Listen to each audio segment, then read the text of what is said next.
Dans l'immensité du paysage périgourdin, la gabarre Elina II se laisse deviner. À bord, la confrérie des gabariers qui, à la seule force des bras, fait avancer l'embarcation. 9 jours de navigation pour un retour 200 ans en arrière. À l'âge d'or de la batellerie, ces bateaux transportaient du bois destiné aux vignobles de la région. On essaye de faire revivre ça, de montrer comment c'était avant, comment vivaient les personnes, ce qui se faisait. La Dordogne a nourri des centaines de familles pendant des centaines d'années. Et je pense qu'on l'a oublié énormément, ça, ce truc. L'objectif du projet Odyssée Dordonia, relier Argentat à Libourne. Une telle traversée, c'est une première pour Florian. Ça se passe pas trop mal, on n'est pas trop mal lotis, ça va. On rame, on essuie les gouttes et puis on rame.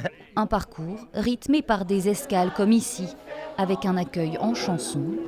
C'est la Dordogne en Périgord. Et un bon repas chaud, de quoi réconforter ces 12 gabariers après 3 heures de périple depuis Bergerac. On est félicités parce que c'est quelque chose de pas courant, quoi. Les gabariers d'aujourd'hui, ils sont très méritants d'avoir fait ce périple sous la pluie. C'est un bel hommage, À peine le temps de profiter de la terre ferme et déjà l'aventure se poursuit. Les gabariers prennent le large vers Pessac-sur-Dordogne pour voguer ensuite vers l'estuaire de la Gironde.